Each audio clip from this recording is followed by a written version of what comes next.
Manado. Mari Bapak Ibu, sebelum kita memulaikan kegiatan parenting kita hari ini, mari kita memberikan senyum yang termanis untuk kita menyapa walaupun lewat Zoom, kita lambaikan tangan atau berikan jempol Anda. Terima kasih kepada seluruh peserta, bahkan Bapak Ibu guru yang telah hadir dalam parenting group.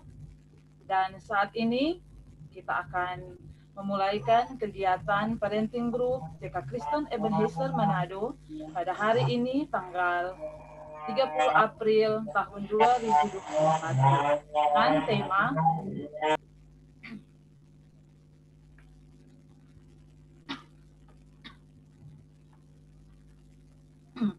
peran orang tua dalam pembentukan rohani PAUD.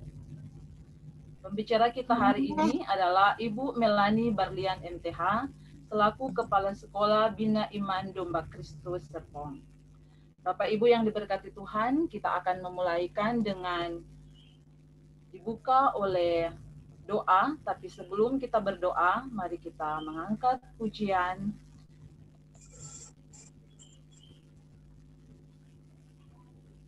Jangan lelah.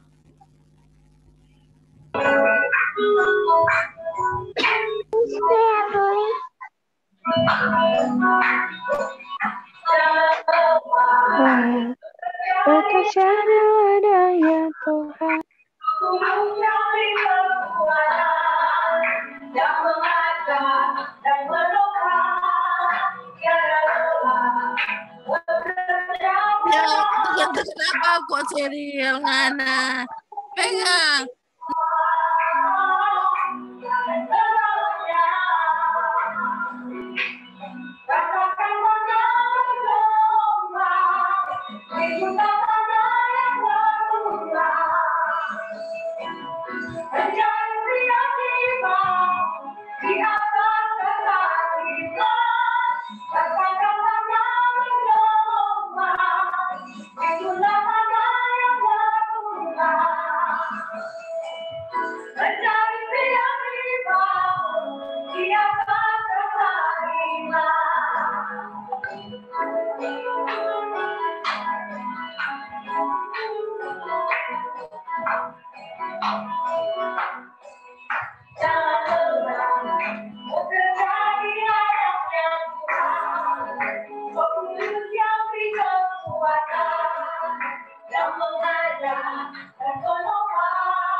Kita akan buka dengan doa kegiatan kita hari ini, dan untuk doa buka dibawakan oleh Miss Polpia Arunda A. SPD.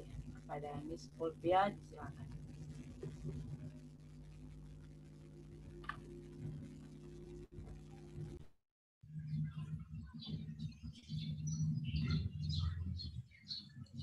Mari kita sebelum memulaikan kegiatan kita di pagi hari ini, kita berdoa. Mari kita berdoa.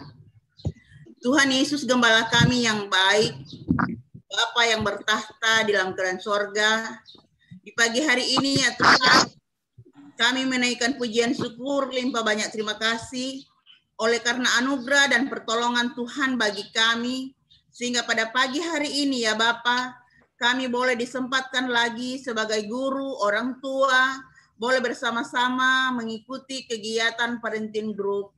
Sebelumnya ya Tuhan, kami memohon kiranya Roh Kudus Tuhan mau menolong kami, memberikan kami hati yang sungguh-sungguh mau mengikuti seminar ini dengan baik.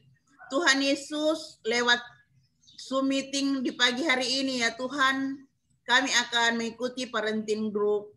Kami memohon kiranya Tuhan Yesus memberkati internet, listrik, handphone, laptop yang kami akan gunakan, berikan cuaca yang baik, agar supaya Tuhan kegiatan ini boleh berjalan dengan baik, seturut dengan kehendak Tuhan. Berdoa buat Miss Melani sebagai pembicara, Tuhan tolong dia beri hikmat, kekuatan yang dari Tuhan, agar sungguh-sungguh setiap apa yang disampaikan sebentar ya Bapa, itu boleh mendapat kami pahami dan kami mengerti, dan Miss Melani ya Tuhan boleh menjadi berkat-Mu untuk setiap orang tua yang hadir di pagi hari ini. Buat orang tua yang mungkin masih dalam persiapan, Tuhan pimpin, berkati mereka agar mereka boleh bergabung bersama-sama di kegiatan di pagi hari ini. Terima kasih Tuhan Yesus, pimpinlah kegiatan parenting group di pagi hari ini. Di dalam nama Tuhan Yesus kami sampaikan doa ini. Amin. Terima kasih Miss Paul. Bapak Ibu yang diberkati Tuhan, saat ini kita akan mendengarkan materi yang akan disampaikan oleh Ibu Melani. Saya akan membacakan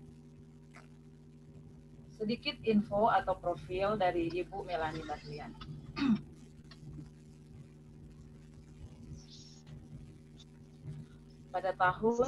Pendidikan pada tahun 1992 sampai 1996 mendapat gelar MDiv dan MTH di Reformed Theological Seminary Jackson, USA. Dalam pelayanan tahun 2000 sampai sekarang sebagai pendiri dan koordinator kelompok Bina Iman Domba Kristus, yaitu yang bergerak dalam pelayanan keluarga yang memfasilitasi orang tua untuk mendidik iman anak.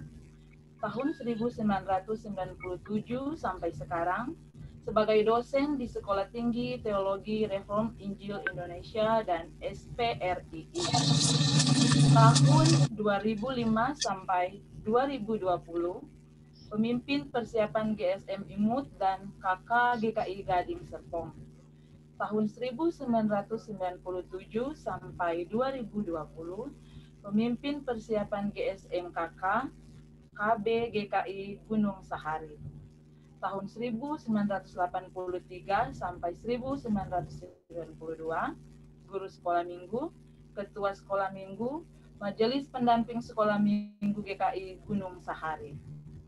Demikian profil pembicara kita saat ini. Untuk info lebih lanjut nanti boleh disampaikan langsung oleh Ibu Melani.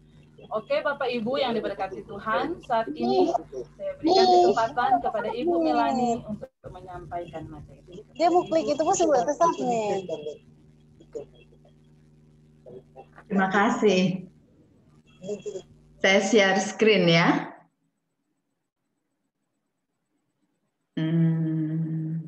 Dan masalahnya kok bosnya ada pemberitahuan kalau dia ketuk tahu terus jual ke lemari nih.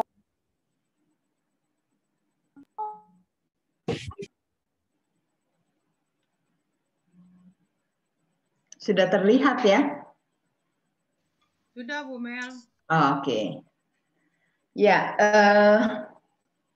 tadi kita sudah berdoa ya. Terima kasih buat kesempatan yang diberikan kepada saya untuk sharing apa yang saya ketahui tentang peran orang tua dalam pembentukan rohani anak.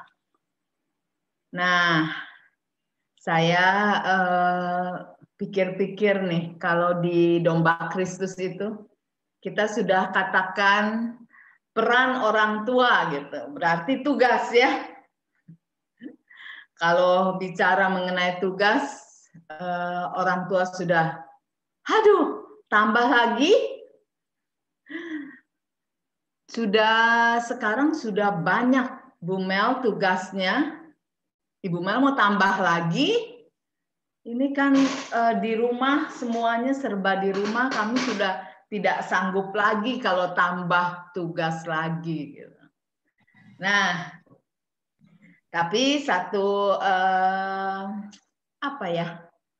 satu penghiburan pagi hari ini, tugas bukan bertambah, hanya saya akan melabel, kasih judul apa yang sebetulnya Bapak Ibu sudah jalankan di dalam kehidupan sehari-hari. Coba kita lihat ya. Ya, jadi saya akan ambil dari ulangan. Nah, pertama nih kita lihat dulu nih. Kadang-kadang kita pikir jadi seorang mama, jadi seorang ibu itu kayaknya di KTP judulnya cuma ibu rumah tangga gitu ya, kalau kita tidak kerja ya. Apa ada artinya ya? Setiap hari urusannya hanya di dapur, urus anak, di dapur, urus anak, bimbing anak untuk sekolah dan sebagainya gitu. Tapi kita tidak melihat ujungnya kemana sih? Nah, di lagu ini, karena lagu ini lumayan panjang, jadi saya tidak putar semuanya. Tetapi saya kasih lihat kesaksiannya ya. Kita dengarkan. A Song for Mom akan saya putarkan sekarang. A Song for Dad akan saya putarkan di akhir nanti ya. What difference can a mother make? Think for a moment. How far can her influence reach? One mother had such an influence on her boy that later in life he wrote that all his success he owed it to the dedication of his mother. He went on to become a wise general leading an army into the birth of a new nation. Nah, ini yang pertama dia cerita dampak mamanya pada seorang jenderal. Nah, ada dua nih. Yang pertama kita dengarkan siapa ya?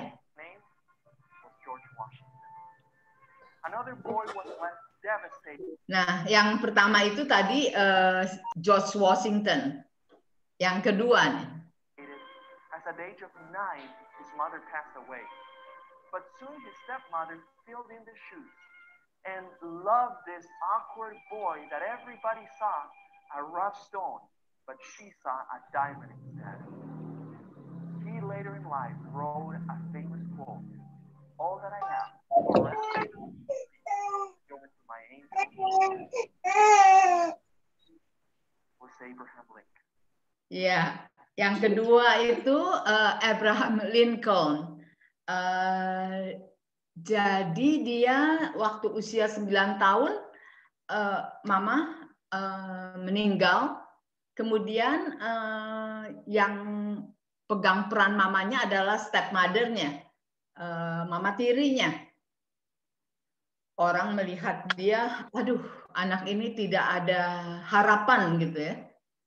Tapi mamanya melihat, he is a diamond. Dia adalah permata, berlian, dan dia menjadi presiden Amerika. Nah, tidak bisa dipungkiri, di balik kesuksesan anak-anak ada tangan seorang ibu. Terus kita bilang, jadi kalau anak-anak kita tidak sukses menjadi seorang jenderal atau seorang presiden, apakah Saya tidak menjalankan peran saya sebagai seorang ibu. Tidak seperti itu.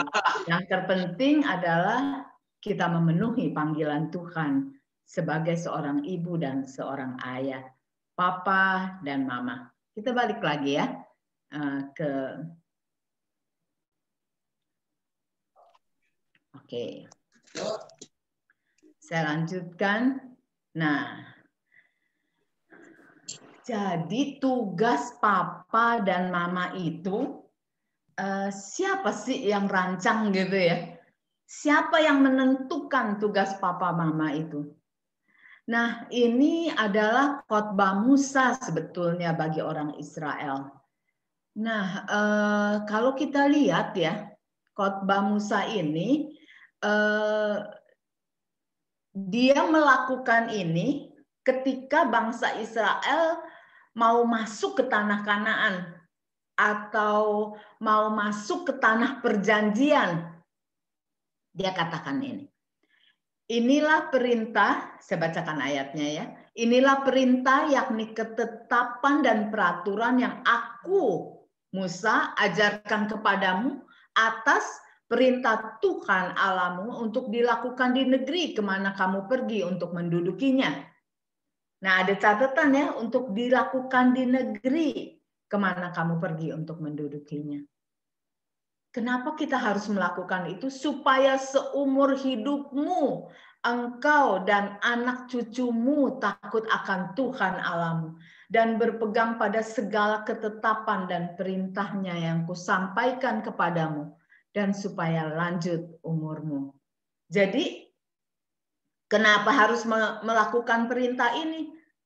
Oh iya, karena supaya seumur hidupmu, aku, engkau, papa mama, dan anak cucumu takut akan Tuhan Allahmu dan berpegang pada segala ketetapan dan perintahnya. Kuat sekali ya pernyataan ini. Maka dengarlah hai orang Israel, lakukanlah itu dengan setia, supaya baik keadaanmu dan supaya kamu menjadi sangat banyak, seperti yang dijanjikan Tuhan Allah nenek moyangmu kepadamu di suatu negeri yang berlimpah-limpah susu dan madunya. Nah, apa hubungannya dengan kita? Perjanjian lama ini sangat berhubungan, karena kita yang sudah percaya kepada Tuhan Yesus sebagai juru selamat pribadi kita adalah orang-orang yang hidup di tanah perjanjian Allah, di kelompok komunitas yang menerapkan ketetapan dan peraturan Allah.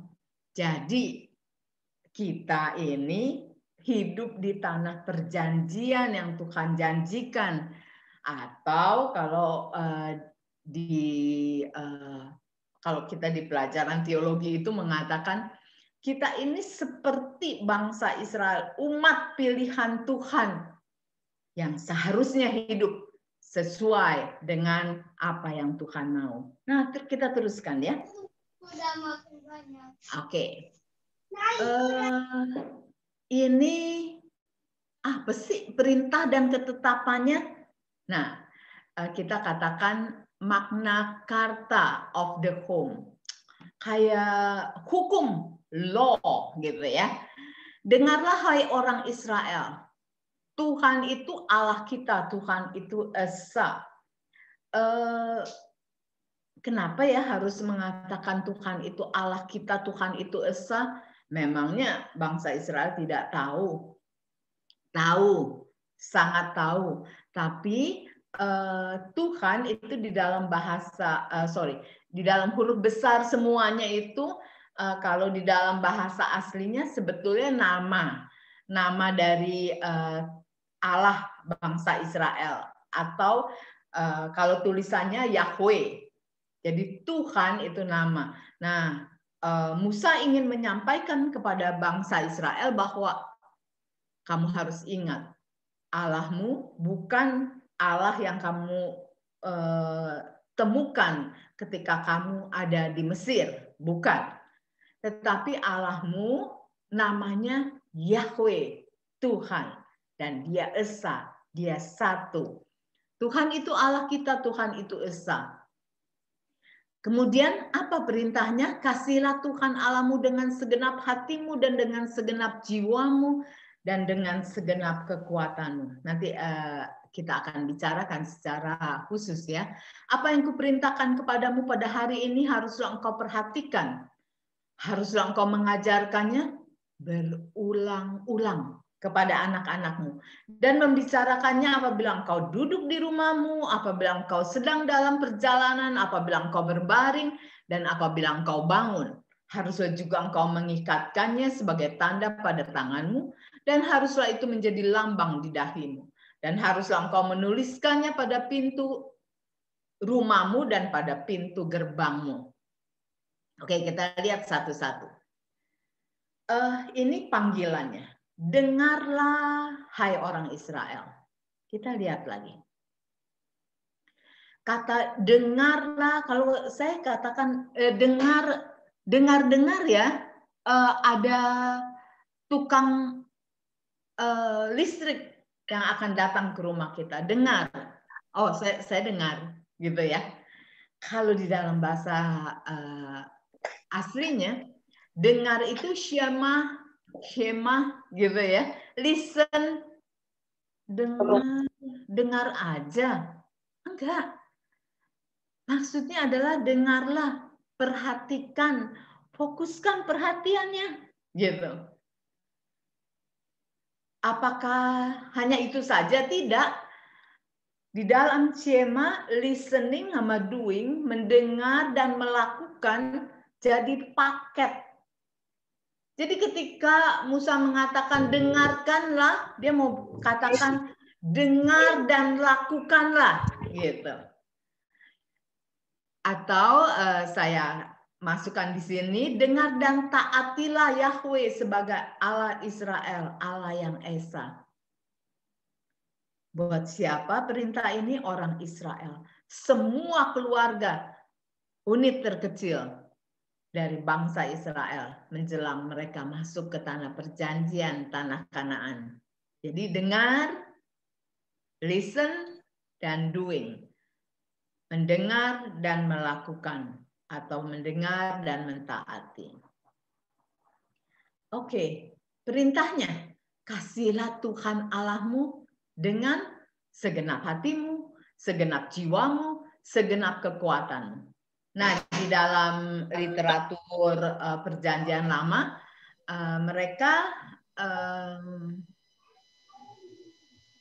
mereka seringkali menggunakan pengulangan seperti ini untuk menekankan. Kalau di dalam bahasa Indonesia, mungkin kita akan tulisnya kasihilah Tuhan Allahmu dengan segenap hatimu, jiwamu, dan kekuatanmu. Itu arti segenap semuanya, nggak usah diulang. Ini dengan segenap, dengan segenap, dengan segenap. Tapi literatur Perjanjian Lama menganggap itu penting untuk menekankan. Sekarang kita balik lagi. Kasihilah Tuhan Allahmu.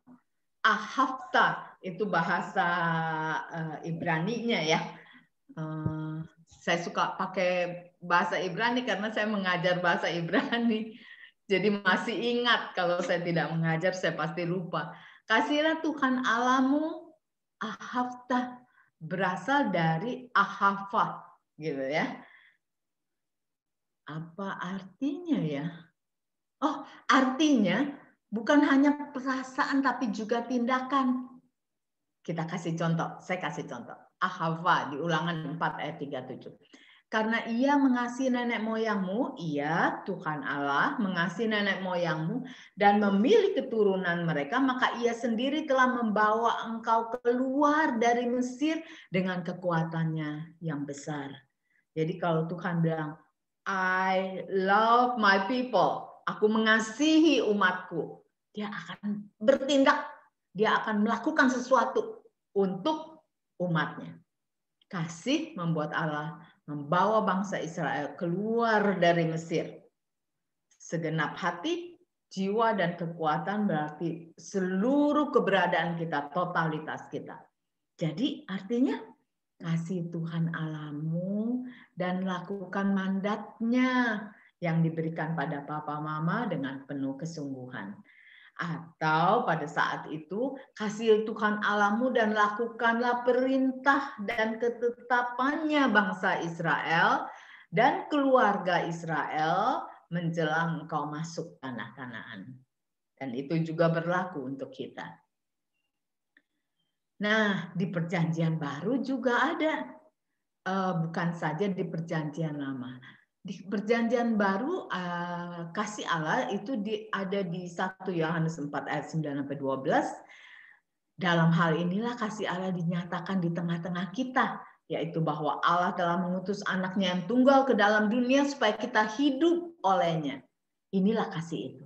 Bukan kita yang telah mengasihi Allah, tetapi Allah yang telah mengasihi kita dan yang telah mengutus anaknya sebagai pendamaian bagi dosa-dosa kita. Jadi kasih Allah membuat Allah pintar. Seharusnya kasih kita pada Allah membuat kita melakukan mandatnya. Jadi pagi hari ini mari kita sama-sama merefleksikan apakah aku mengasihi Allahku dengan mau melakukan semua perintah dan ketetapannya? Apa itu perintahnya? Nah, tanggung jawab utama papa dan mama. Apa yang kuperintahkan kepadamu pada hari ini haruslah engkau perhatikan. Sebetulnya di dalam bahasa asli itu gendernya itu maskulin. Sebetulnya ditujukan kepada papa sebagai leader ya, sebagai pemimpin di dalam keluarga. Tetapi mama pasti inklusif di dalamnya ya. Perintahnya itu yang tadi aku bilang, kasihlah Tuhan Allahmu, Tuhan Allah yang esa itu haruslah engkau mengajarkannya berulang-ulang.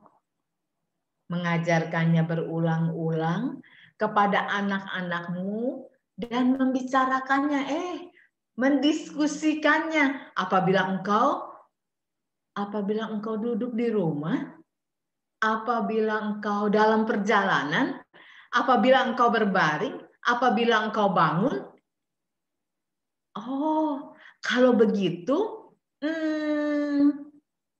bolehkah saya mengatakan kita harus mengajarkan berulang-ulang?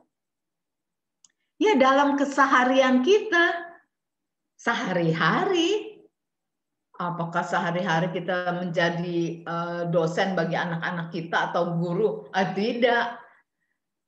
Karena dia katakan diskusikan ketika kamu duduk di rumah, dalam perjalanan, ketika kita santai. Bagaimana kita memasukkan itu semua? Kita lihat nanti ya.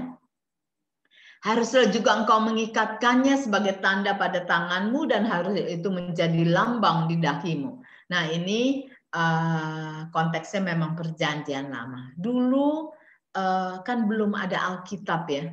Firman itu nggak ada yang tertulis gitu. Jadi mereka menulis beberapa firman Tuhan, mengikat pada sebagai tanda pada tangannya supaya mereka ingat.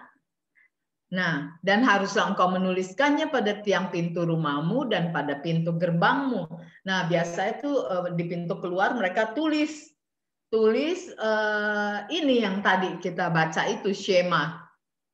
Mereka tulis supaya sebagai reminder, sebetulnya sebagai pengingat bahwa inilah perintah dan ketetapan yang Tuhan ingin setiap keluarga unit terkecil dari bangsa Israel melakukannya.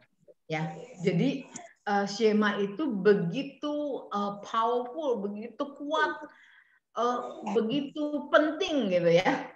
Kita lihat lagi. Kenapa sih ya? Apakah benar penting ya mendidik anak-anak? Di sini ada bapak ibu yang anak-anaknya masih KB ya. 2,5 tahun. Mengerti memang. Ada satu kesaksian ya. Ada satu orang tua di kelompok Bina Iman Domba Kristus. Satu malam, udah malam sekali WA saya. Maaf ya Bu, malam-malam. Saya harus mengaku bahwa saya meragukan apa betul anak saya 4 tahun dia anaknya. Anak saya mengerti kalau diajarkan firman Tuhan. Saya tahu kalau saya baik ke kelas Domba Kristus maupun ke gereja, kalau saya tanyakan dia bisa jawab. Tapi itu kan bukan mengerti, Bu. Tapi kemarin saya bertobat, Bu, katanya.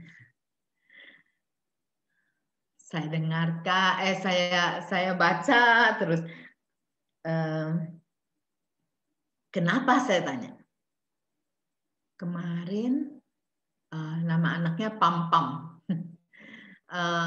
Dia punya anak 2, Pam-Pam dan Pim-Pim. Pam-Pam ikut kebaktian menjelang Paskah, jadi Jumat Agung.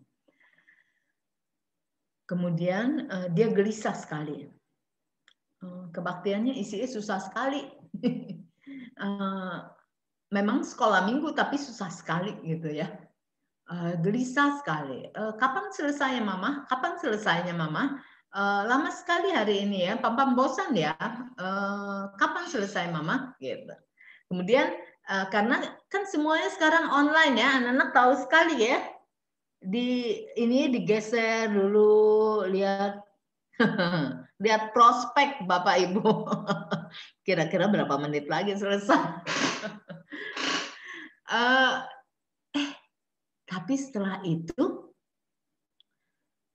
Pam-Pam diam. Terus dia diam terus sampai akhir dari kebaktian. Nah, mamanya kaget sekali.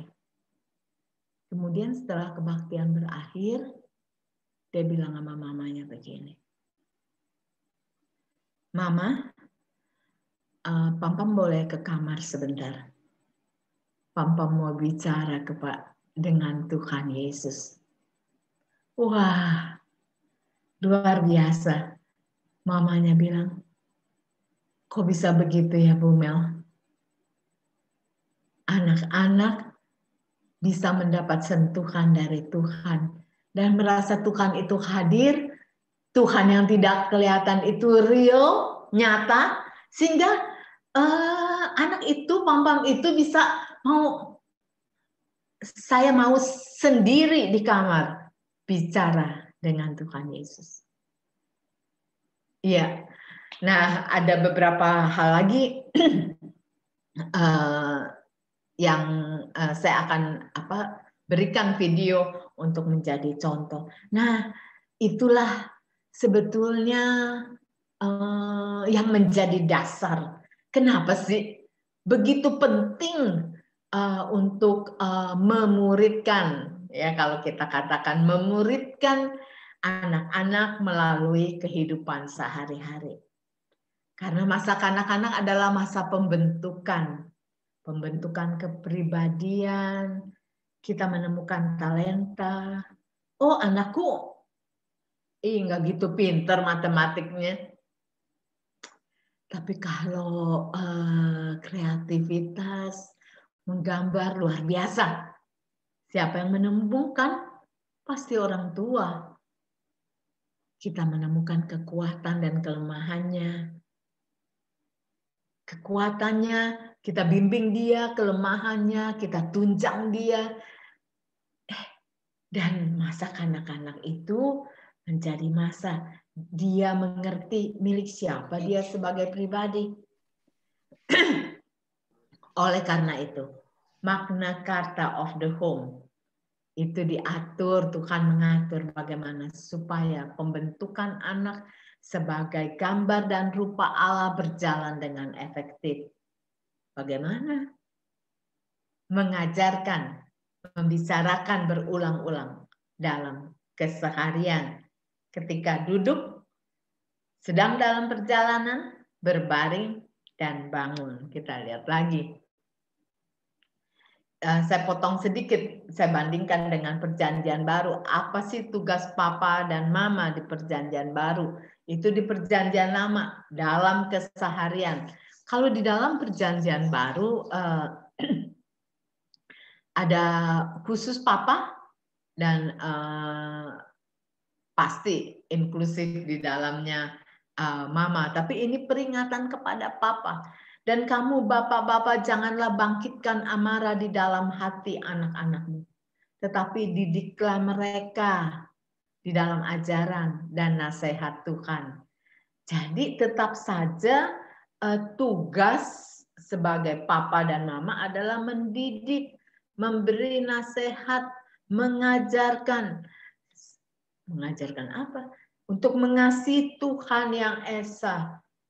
Melalui apa? Melalui keseharian. Oke. Kemudian panggilan pada papa dan mama. Anak-anak juga harus mentaati orang tua. Nah, orang tua mendapat mandat untuk memuridkan, membesarkan, membawa anak-anak beriman kepada Tuhan. Nah, sekarang saya kasih judul keren yang sudah Bapak Ibu lakukan di dalam kehidupan sehari-hari. Hanya aja dikasih judul pemuridan dalam keluarga. Kita memuridkan dalam keluarga. Jadi kalau di KTP ibu rumah tangga, tidak sekedar ibu rumah tangga, tapi aku memuridkan di dalam keluargaku. Kalau papa di dalam KTP karyawan swasta gitu ya, atau entrepreneur gitu. Oh, tidak sekedar itu, tapi aku dipanggil untuk memuridkan di dalam keluarga. Ulangan 6 ayat 7 mengatakan haruslah engkau mengajarkannya berulang-ulang kepada anak-anakmu, berulang-ulang. Apa sih? Diligently, dengan rajin, terus menerus tanpa berhenti, tidak kecewa karena hasil, tapi terus menerus. Bagaimana caranya? Melalui cara hidup, melalui keteladanan, melalui pengajaran. Nanti yang ininya kita diskusikan di belakang lagi ya. Oleh karena itu, panggilan Allah tidak bisa didelegasikan ke orang lain. Orang tua dipanggil untuk membesarkan dan mendidik anaknya. Yang tadi saya katakan diligently, dengan rajin. Hebat ya, saya pikir mengapa Tuhan secara khusus memerintahkan kepada Musa untuk berbicara kepada bangsa Israel bagaimana mereka hidup sebagai keluarga di dalam Tuhan. Keluarga itu harus menjaga dan menurunkan iman mereka kepada anak cucunya. Nah, itulah panggilan Tuhan yang luar biasa. Saya nggak bisa titipin di sekolah minggu atau di KBTK Ebenezer, kan juga ada pelajaran agama. Pelajaran agama di sekolah minggu, itu menolong papa mama untuk mengajarkan anak tentang Tuhan Yesus, tentang Allah di perjanjian lama dan baru dengan lebih sistematis. Tapi bukan dititipkan. Karena coba kalau kita hitung ya, nanti Bapak Ibu kalkulasikan berapa jam anak bersama kita. Secara khusus di masa pandemi ini adalah kesempatan yang luar biasa Meskipun kita di rumah luar biasa sibuknya. Kerja dari rumah, urus anak di rumah, beres-beres di rumah juga. Wah, luar biasa. Tapi pada kesempatan itu, anak boleh witnessing, melihat bagaimana papa dan mamaku menghidupi imannya di tengah hingar-bingar luar biasa pandemi ini. Kita lihat lagi ya. Nah, bagaimana sih? Biasanya nih yang how to nih, bagaimana nih mengajarkan anak dalam keseharian. Ada 4 nih. Oh, kalau Bapak Ibu mau tambahkan banyak sekali. Saya hanya kasih judul aja Bapak Ibu. Ciptakan jendela, window. Kan anak kan masih kecil ya, dia perlu lihat jendela. Wah, lihat dong. Gimana ya gitu. Framing, di frame foto, bingkai. Ceritakan bagaimana Allah bekerja dalam dunia. Di rewind, diputar ulang. Luruskan pemikirannya tentang Allah. Kita akan diskusikan satu-satu. Chat and catch mestinya. Fasilitasi anak berelasi dengan Tuhan. Jadi anak chatting dengan Tuhan karena dia mempunyai relasi yang dekat. Bagaimana kita fasilitasinya ya? Oke. Ciptakan jendela, window gitu ya. Anak perlu melihat seperti apa kehidupan papa mama dengan Tuhan. Yang tadi saya katakan tuh, di tengah hingar-bingar pandemi ini, bagaimana papa dan mamaku handle their lives gitu. Apa sih anak kecil mau dikasih lihat apa? Masa saya cerita mengenai saya stres ini itu, pasti ada porsinya. Setidaknya saudara bisa berdoa dengan bersuara,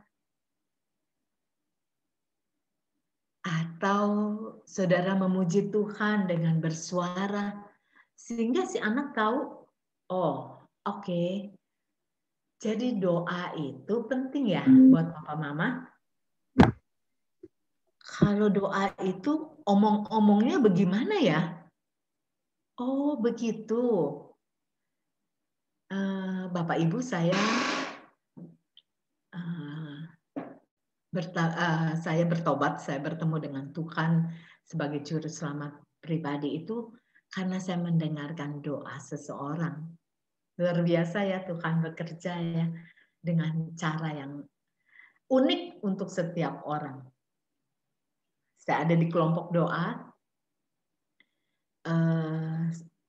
Saya jarang ke gereja. Itu waktu usia saya 25. Jadi saya tidak dibesarkan di tengah keluarga Kristen.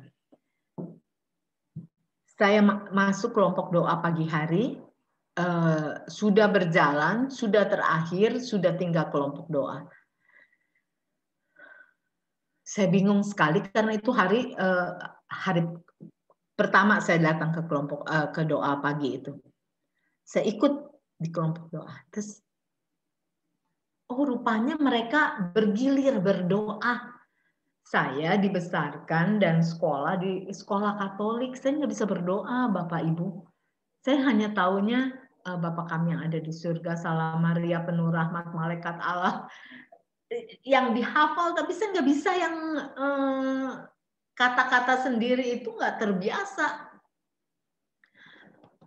Itu jantung saya berdebar kencang sekali. Gimana nanti kalau lewat saya mau berdiri, saya udah terlanjur duduk.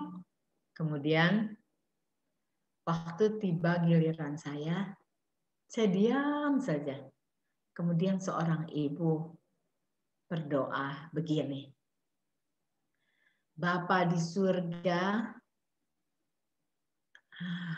kasihan nih anak muda di sebelah saya ini. Mungkin dia punya masalah. Biar Bapa menyentuh hatinya. Apa yang tidak terkatakan dalam perkataannya, biar Bapa mendengar. Aduh, doa yang begitu sederhana itu membuat saya bertobat. Saya langsung berpikir, oh, Tuhan itu begitu dekat ya. Kita bisa omong-omong dengan Tuhan. Aku mau punya Tuhan yang seperti itu. Itu kali pertama. Jadi berdoa dengan bersuara itu meaningful, bermakna sekali. Memuji Tuhan juga bisa dengan bersuara. Atau meskipun sedikit kurang nyaman ya Bapak Ibu, tapi boleh juga Bapak Ibu perlihatkan ketika Bapak Ibu saat teduh. Di tengah celotehan anak-anak, tapi mereka melihat betapa Alkitab itu penting buat kehidupan Papa Mama.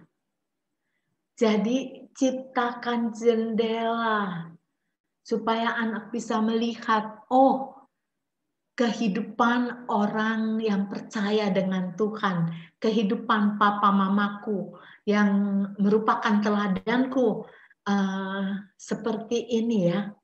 Aku mau seperti mereka. Ciptakan jendela. Nah, kita dengerin dulu.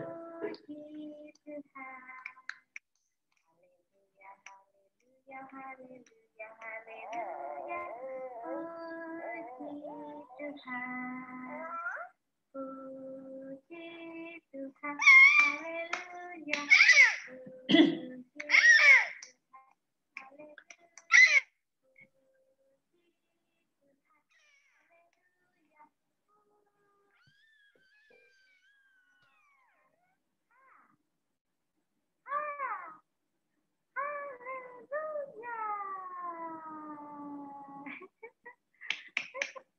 Iya, ini anak dari salah satu anggota dari Domba Kristus, anak Ibu Erlina. Ketika dia baru usianya 1 tahun 2 bulan, gitu ya. Kalau kita melihat, mana ngerti sih dia? Nyanyi haleluya ngerti? Tidak ngerti. Dia tidak ngerti, tapi yang dia bisa serap adalah ini pujian. Apalagi yang dia bisa serap? Oh, kita memuji Tuhan. Apalagi yang dia bisa serap? Oh, Tuhan itu ada rupanya ya. Ya. Ciptakan jendela bukan saja ketika anak melihat orang tua melakukan sesuatu, ciptakan jendela atau menabur setiap hari melalui daily coaching. Kita peka melihat kesempatan, ajarkan anak. Nah, kira-kira nih clue-nya nih sebenarnya. Ceritakan proses yang terjadi untuk bertumbuh dalam iman. Kalau anak-anak yang TK ya, pasti udah agak ngerti lah, 5-6 tahun gitu. Ada teman saya bilang begini, aduh Bu, gimana ya Bu Mel ya, saya stres loh kalau ke gereja. Kenapa? Kadang-kadang anak saya itu ya, waktu itu anaknya 6-7 tahun ya, tidak ikut sekolah minggu Bu. Terus yang saya stres bukan anak saya tidak ikut sekolah minggu Bu, tapi anak saya duduk di kebaktian sama-sama kami. Suami saya tidak pernah tidak ngantuk di kebaktian Bu. Jadi gimana ya Bu ya? Bagaimana kami bisa menjadi panutan Kalau saya senggol-senggol suami saya begitu, suami saya marah, Bu. Tapi tidur terus, Bu, sampai khotbah terakhir baru melek, Bu. Nah, bagaimana Papa bisa tidak mengantuk ketika kebaktian, ketika membaca Alkitab? Bukan dikhotbahkan atau seperti dosen mengajar, bukan. Cerita aja seperti yang tadi Ulangan katakan. Wah, biasanya ngantuk nih baca Alkitab, tapi hari ini tadi Papa minum kopi dulu. Atau biasanya ngantuk nih, tapi Papa berusaha tidur lebih awal. Ke gereja nggak ngantuk hari ini. Bisa cerita pada anak atau bisa cerita pada istri, tapi dengan suara sehingga terdengar oleh anak. Itu termasuk mengajarkan setiap hari. Sehingga anak tahu, oh, papaku itu memprioritaskan banget loh, mengusahakan sekali gitu. Atau gimana ya?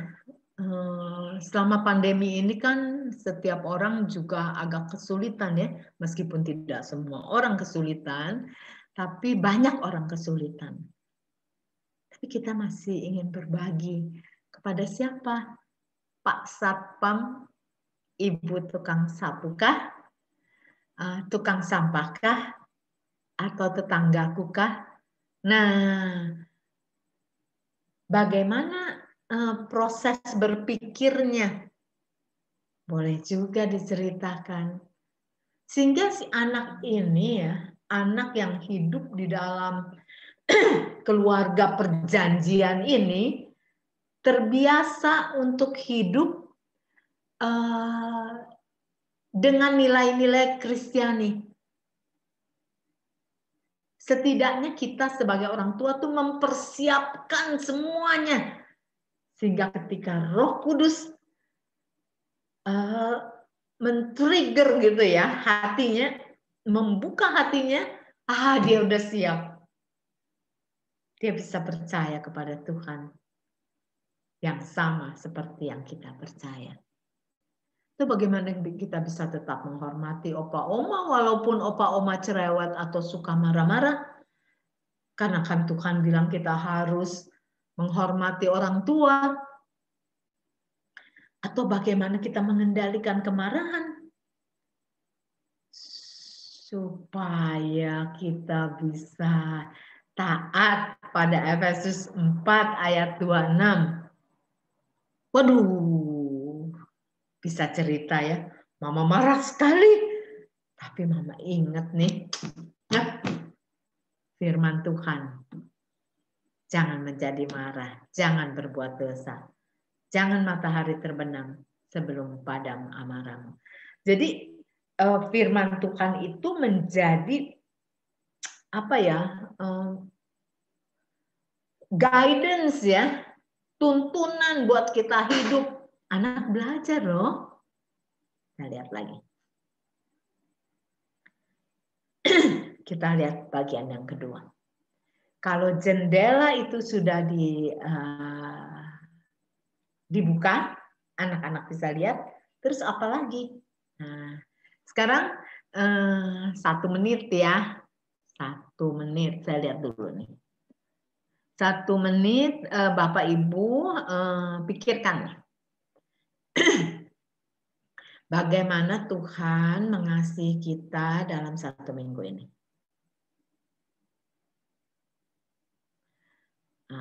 Kalau ada kertas, catat-catat gitu ya. Bagaimana Tuhan mengasihi kita selama 1 minggu ini.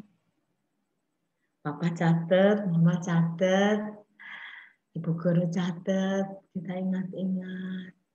Minggu yang lalu loh. Dari Senin, Selasa, Rabu, Kamis, Jumat, Sabtu, Minggu. Ya. Saya tunggu 1 menit.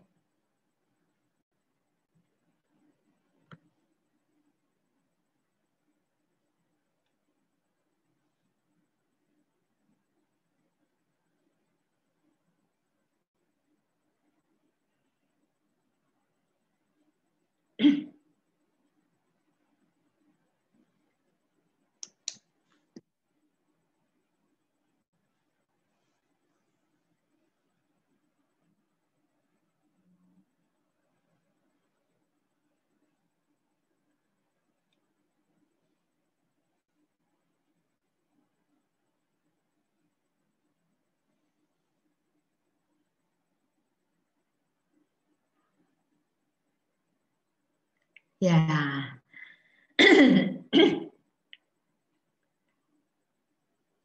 Waktu saya merenungkan nih bagaimana Tuhan mengasihi saya dalam 1 minggu ini. Pikir-pikir, oh iya, Tuhan sudah menjawab doa saya. 1, 2, gitu ya. Kemudian suami saya bilang, Tuhan sudah memberikan satu proyek kepada aku, katanya. Karena suami saya baru pensiun, sehingga suami saya dosen, sehingga ada keterbatasan di dalam income. Suami saya bilang, Tuhan kasih aku proyek. Nah, kami melakukannya di depan anak saya. Bagaimana Tuhan mengasihi kita dalam 1 minggu ini? Nah, ini kita pakai dalam framing, ya. Nah, framing itu apa sih? Menceritakan makna sebetulnya dari satu hal atau peristiwa.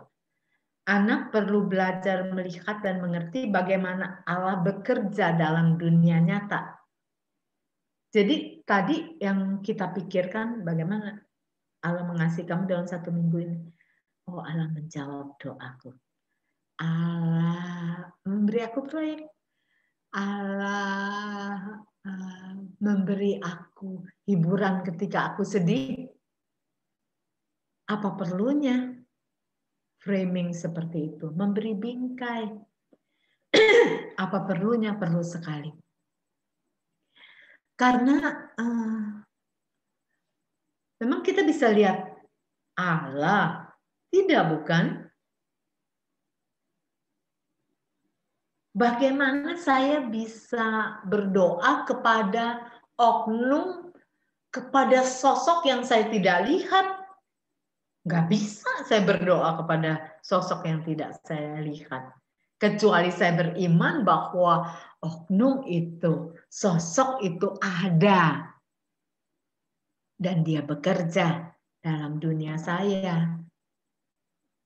Nah, kita coba lihat ya. Kita lihat bagaimana orang ini menjelaskan mengenai framing.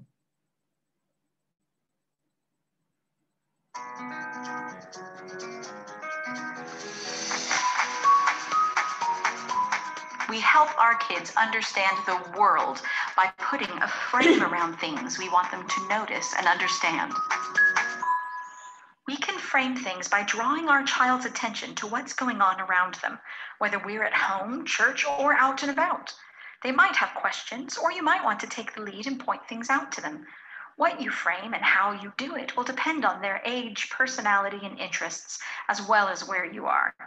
Just as we might explain to a toddler why we're going to the shops today, we can explain to them all sorts of things about God and what He's doing. Nah, dia bilang begini, kid itu, anak-anak itu perlu ditolong, kasih frame, kerangka. Ngerti? Ngerti kan mereka? Sebetulnya sangat sederhana, maka itu saya katakan apa yang kita lakukan tidak menambah tugas.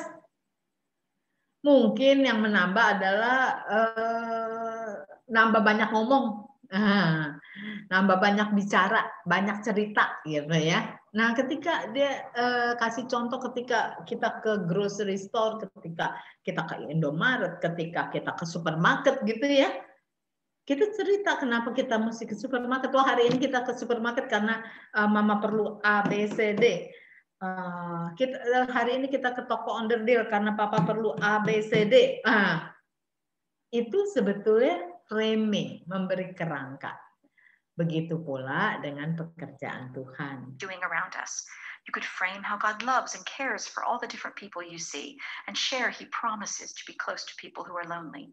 You could point out how amazing cars are and that there haven't always been here, but God gave somebody the idea and the skills and now we have cars. You can kreatif ya.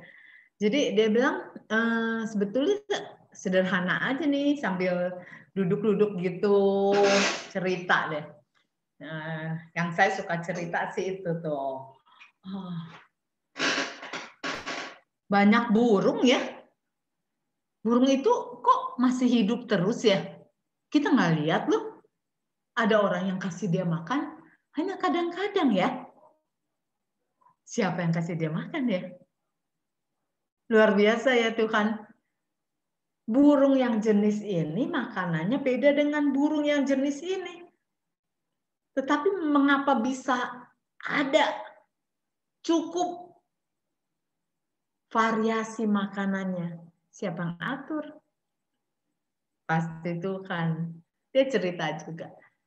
Itu mobil kenapa bisa jalan ya?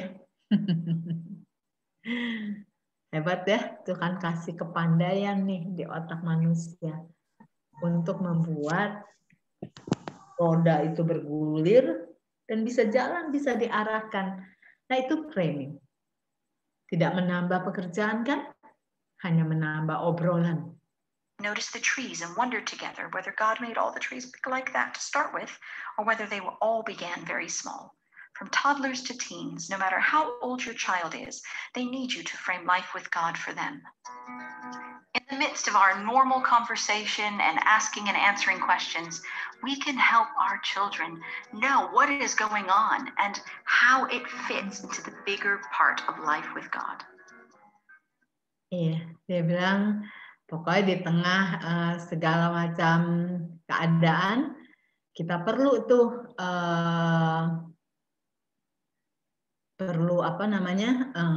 menceritakan sehingga anak-anak jadi tahu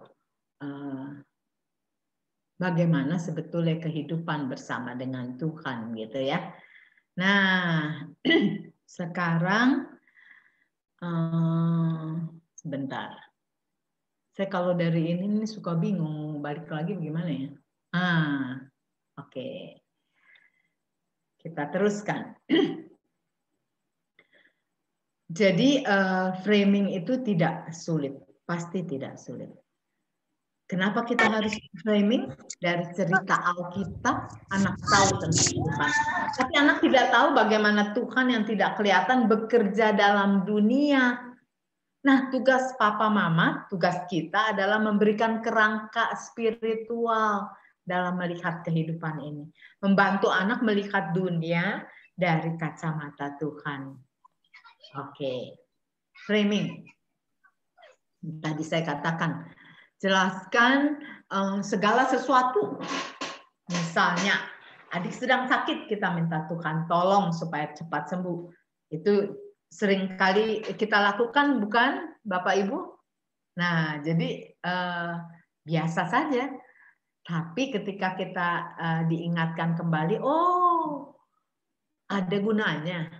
Aku melakukan itu, aku memenuhi perintah Tuhan di dalam Ulangan 6. Itu tadi saya sudah kasih contoh, lihat burung.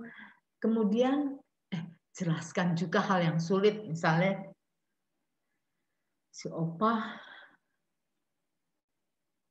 kok diam aja ya, kemana Opa nggak bisa ngomong lagi, kemana Opa sekarang bersama Tuhan Yesus di surga.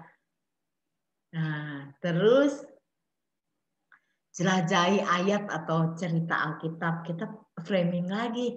Daniel di gua singa. Nah, Tuhannya Daniel berkuasa menutup mulut singa.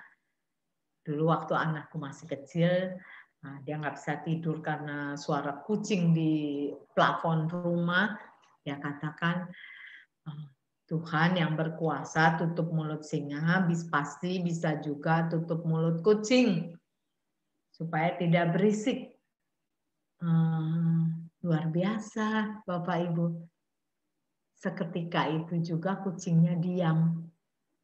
Ya, jadi framing itu sebetulnya ya orang tua itu hanya memfasilitasi dan kita menantikan anugerah Tuhan ketika Roh Kudus men-trigger pemikiran, membuka hati anak kita untuk dia mengenal Tuhan. Kita dengerin aja ya.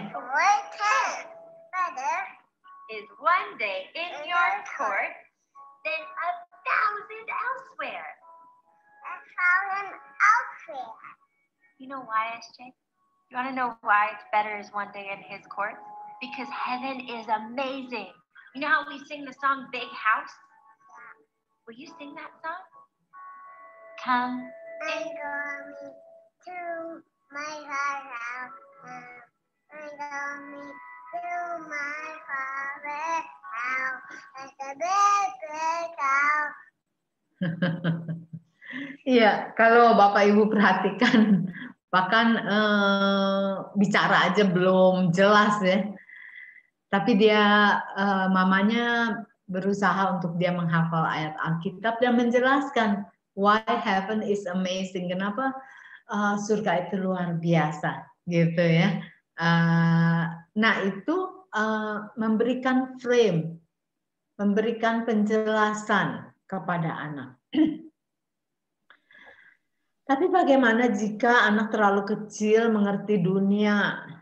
Duh, mana ngerti sih dia? Yang sederhana aja Bapak Ibu. Misalnya nih, kalau kita zaman dulu kan, kalau kita mau mandi masih ditampung gitu ya. Atau kalau zaman sekarang karena semuanya pakai shower, bisa susu. Kalau kita bikin susu, tunggu sebentar, Mama tambah air dingin supaya tidak terlalu panas. Itu sebetulnya penjelasan framing, kasih kerangka. Air panas tambah air dingin, jadinya air sedang, bisa diminum gitu. Nah, sekarang framingnya bagaimana? Tidur yang nyenyak ya, Tuhan ada bersamamu. Nah, itu udah framing kerangka. Tuhan ada di mana-mana. Tuhan ada bersamamu ketika kamu tidur. Jadi tidur yang nyenyak. Tapi apakah kita terlalu memaksakan semuanya ada Tuhan, di sini Tuhan, di situ Tuhan, di sini anak bosan apa enggak ya? Sebetulnya santai saja.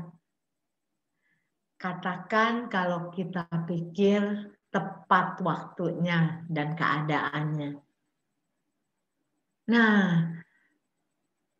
window, ciptakan jendela, framing atau kerangka menjelaskan apa yang terjadi di dalam dunia ini. Sebetulnya kita sudah jalankan dalam kehidupan sehari-hari. Tapi mari kita tekankan kembali supaya kita memberikan ruang kepada Roh Kudus untuk bekerja. Ada satu lagi nih. God has not given us the spirit of fear, but of power, but of love, and a sound mind. I am not afraid. In Jesus' name, amen.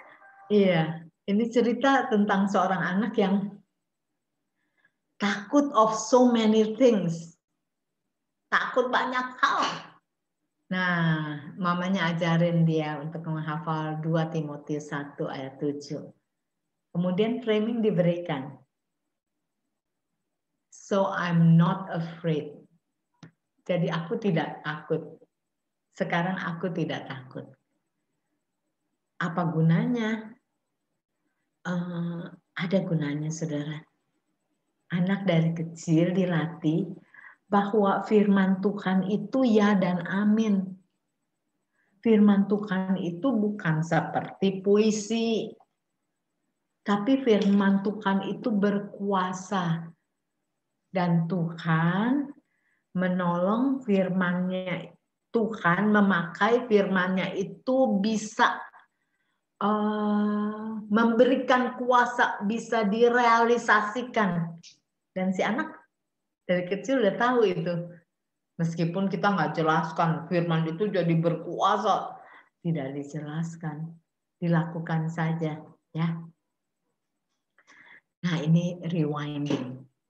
Rewinding itu temukan temukan dan koreksi konsep yang salah tentang Allah. Misalnya, kalau anak sering sekali dibully, dia pikir, aduh Tuhan nggak sayang saya ya, sayangnya sama itu, sama temanku, sama si ini, sama ini, tidak peduli sama saya, gitu.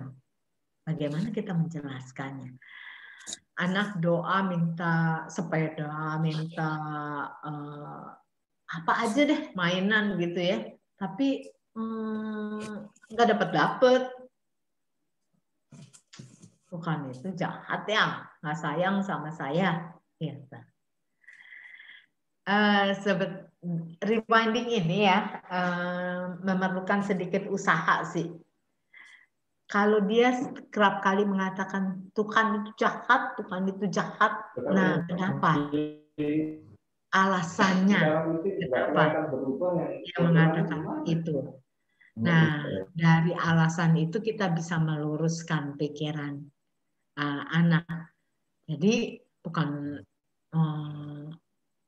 Allah tidak peduli, bukan Tuhan tidak sayang pada kamu, tetapi teman kamu mungkin memang sedikit nakal ya.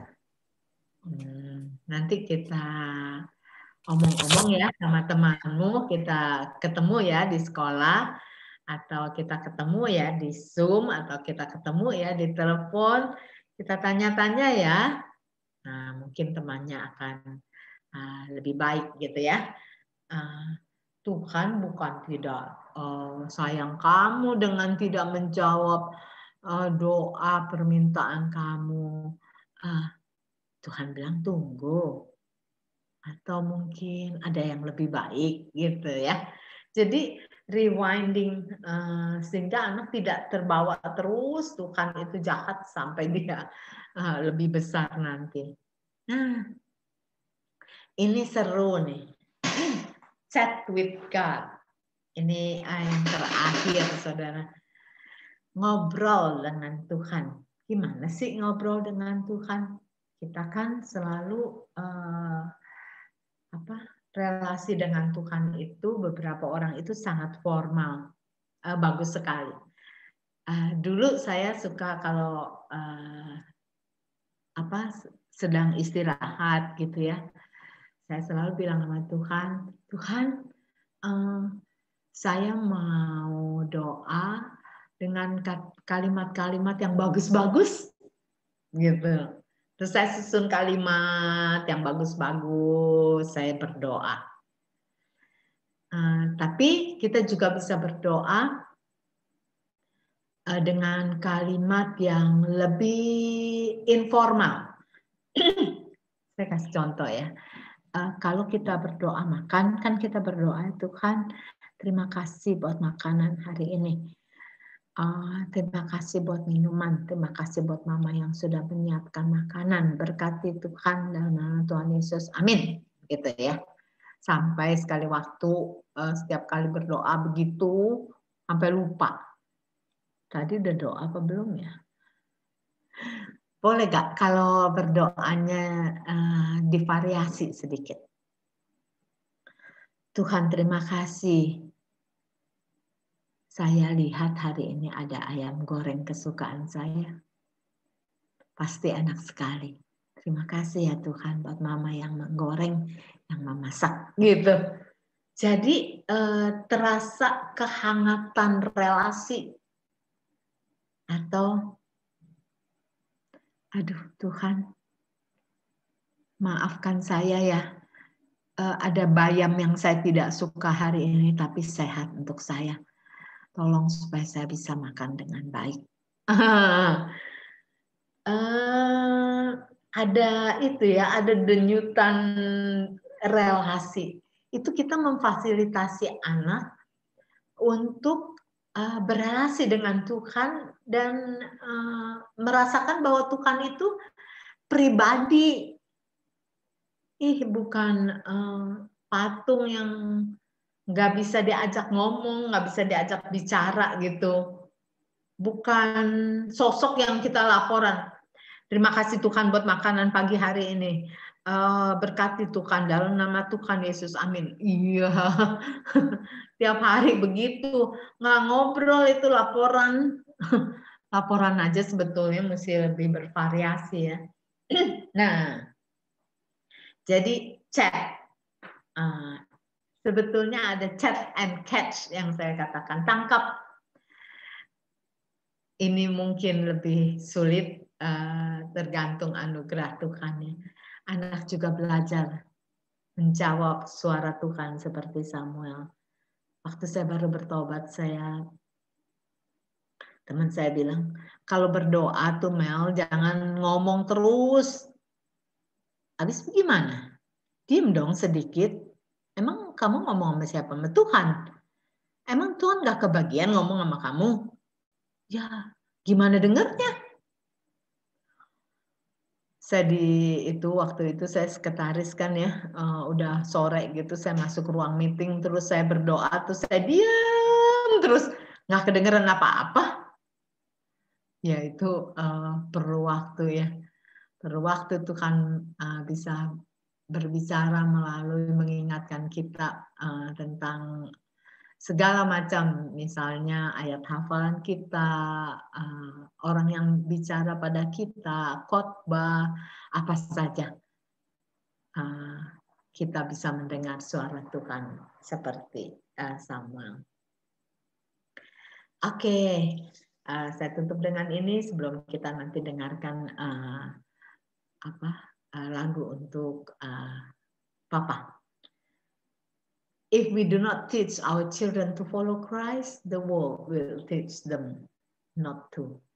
Kalau kita tidak mengajarkan anak-anak kita untuk mengikut Tuhan, dunia akan mencuri mereka dari kita. Untuk mereka tidak menjadi follower of Christ. Ulangan 11 ayat 19 mengatakan kamu harus mengajarkannya apa firman Tuhan kepada anak-anakmu dengan membicarakannya apabila engkau duduk di rumahmu, apabila engkau berbaring, dan apabila engkau bangun. Ya, jadi saya putarkan kembali nih lagu supaya seimbang antara Papa dan Mama. Bentar.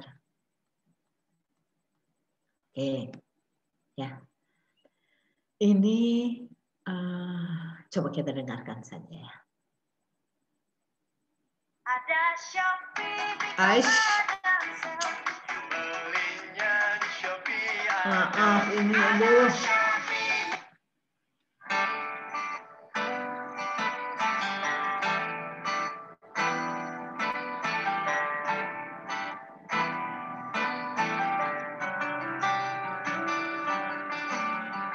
To a dear friend I see today, a friend that taught me God's way.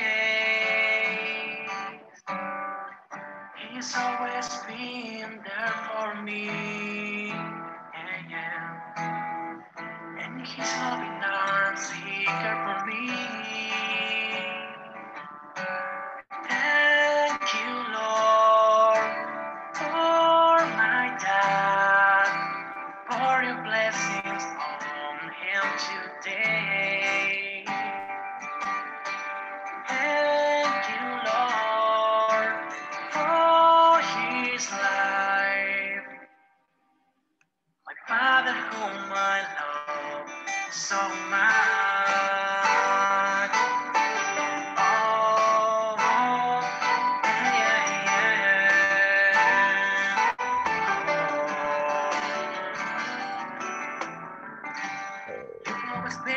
Example for me.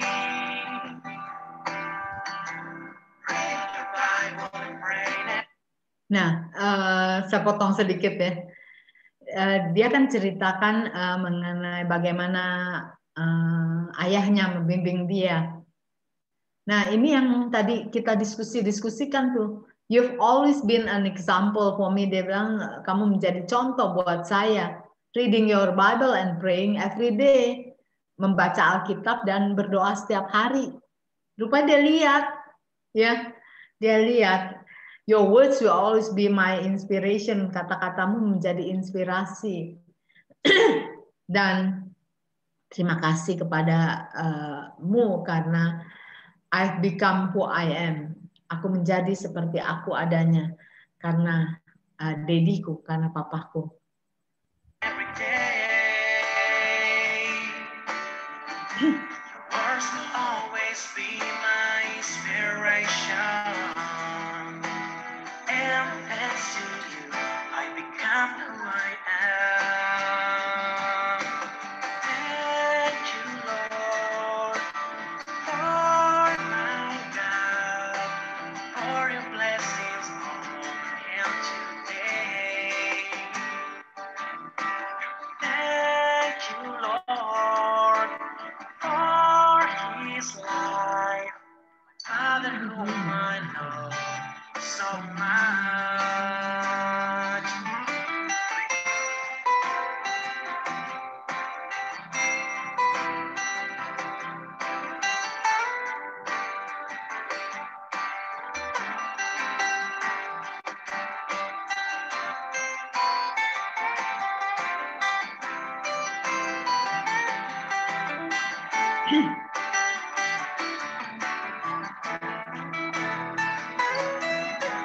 Thank you, Lord, for my God, for your blessings and today. Oh, oh, oh, oh. Thank you, Lord, for his life, Father whom I love so much.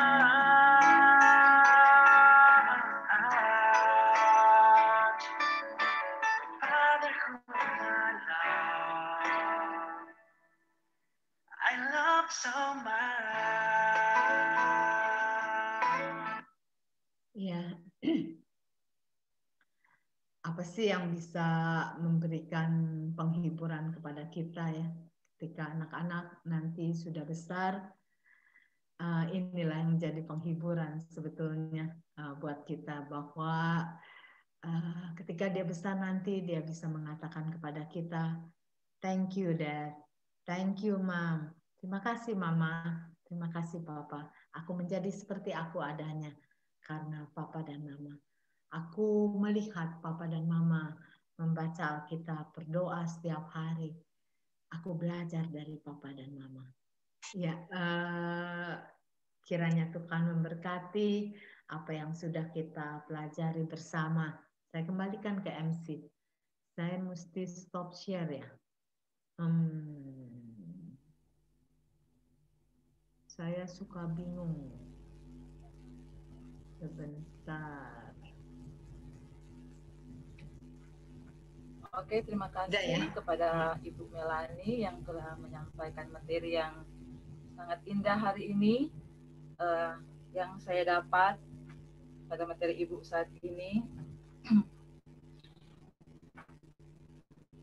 Tuhan mengatur bagaimana supaya pembentukan anak sebagai gambar dan rupa Allah berjalan dengan efektif.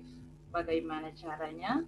Harus mengajarkan dan membicarakannya secara berulang-ulang atau terus-menerus dalam keseharian melalui cara hidup dan keteladanan kita sebagai orang tua. Dan saya kutip lagi yang terakhir dari Ibu Melani, if we do not teach our children to follow Christ, the world will teach them not to. Terima kasih kepada Ibu Melani, dan saya akan saat ini kita akan masuk dalam sesi tanya jawab. Sudah ada yang masuk dalam kolom chat. Saya akan membacakannya yang masuk dalam kolom chat. Setelah dijawab oleh Ibu Melani, nanti akan buka sesi pertanyaan selanjutnya. Saya baca ya, Bu. Di sini pertanyaan dari mamanya kelas B6. Mau bertanya soal rewinding di mana anak diajar berdoa dan meminta pada Tuhan. Anak saya, Kairaf, Miss tolong jangan, sorry.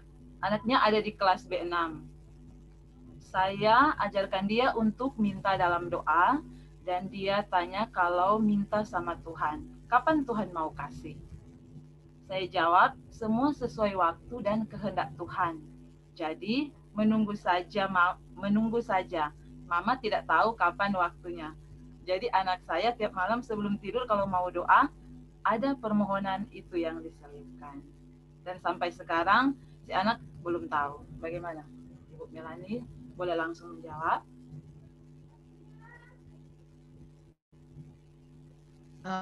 Maksud pertanyaannya apakah benar menjawab seperti itu atau bagaimana ya? Coba saya lihat di chat. Iya, mungkin Bu seperti itu. Apakah jawaban dari pertanyaan anak tersebut, jawaban dari orang tuanya sudah betul begitu atau mungkin ada petunjuk yang lain lagi yang lebih tepat? Oh, kalau anaknya bisa terima, oke ya seperti itu ya. Maksudnya memang kita seperti begini. Kalau dianalogikan ya, kalau anak meminta sesuatu kepada kita, kan kita juga kadang-kadang tidak bisa langsung memberikannya. Mengapa mama tidak berikan? Mungkin kamu, misalnya dia minta permen, mungkin kamu sedang batuk, atau kamu sudah banyak makan permen. Mungkin segala macam gitu ya. Dan Tuhan punya alasan tersendiri. Tapi yang pasti Tuhan itu baik. Kalau dia tahu itu baik buat kamu dan tepat waktunya, dia tidak mungkin tidak memberikan, gitu ya. Yang pasti mungkin juga kita tidak minta segala macam yang bukan merupakan kebutuhan kita ya. Ada satu cerita tentang kalau saudara nanti cari-cari itu ada Samaritan ya. Banyak kesaksian. Jadi dia di sekolahnya mengharuskan kalau dia sekolah harus pakai sepatu. Dia nggak punya sepatu. Dan dia berdoa supaya Tuhan kasih sepatu. Tapi sepatu siapa ngasih? Nah, waktu Natal kan banyak itu ya hadiah yang diberikan gitu ya.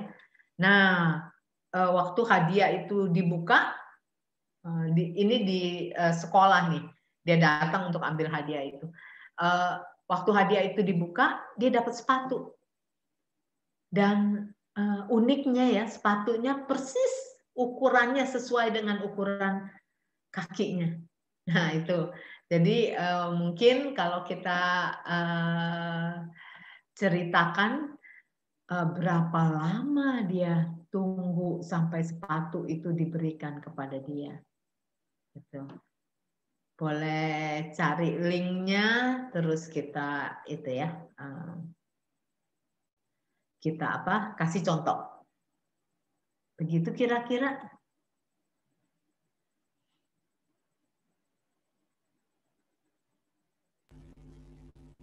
Terima kasih Bu Melani atas penjelasannya.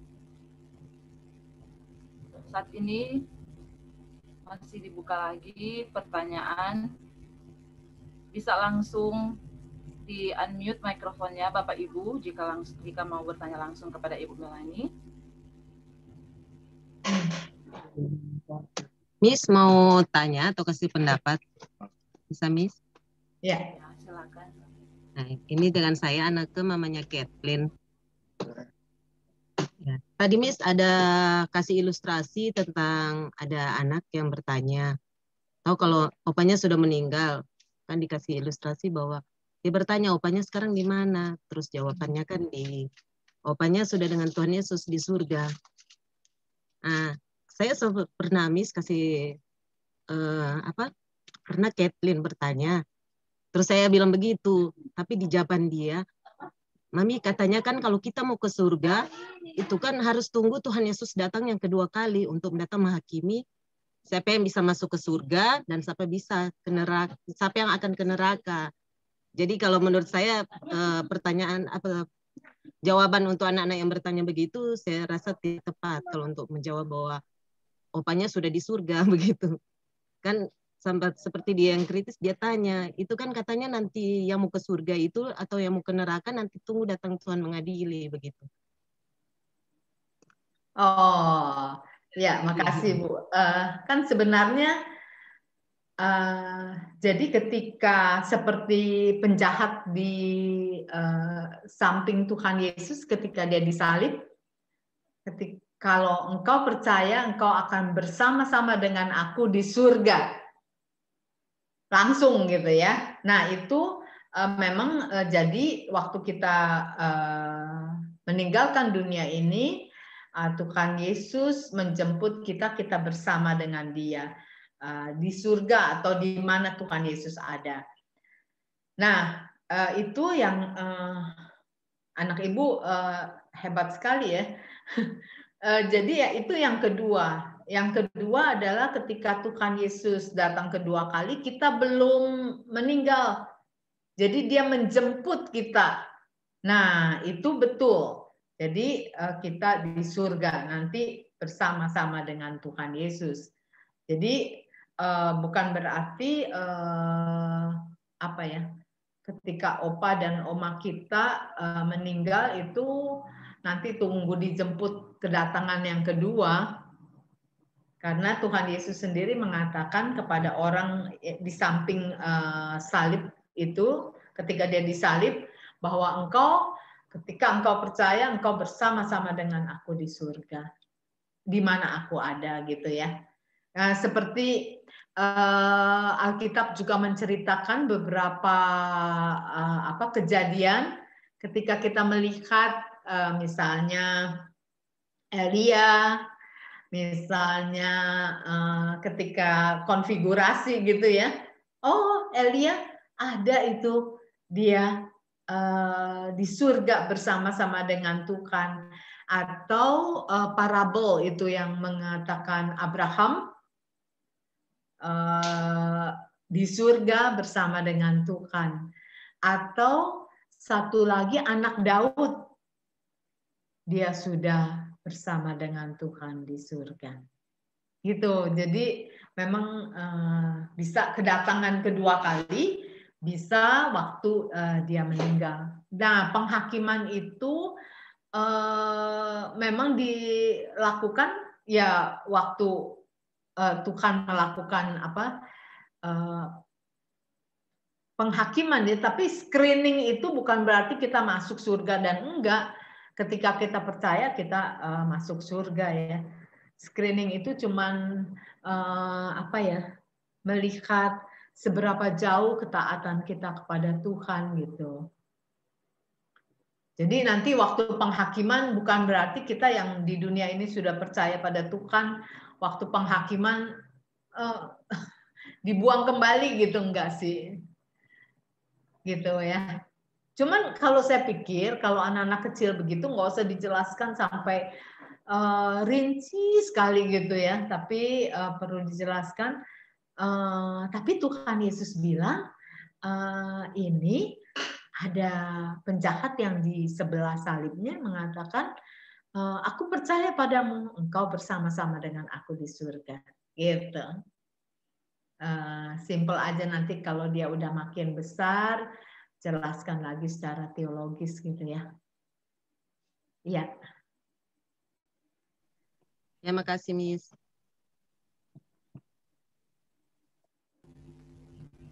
Terima kasih.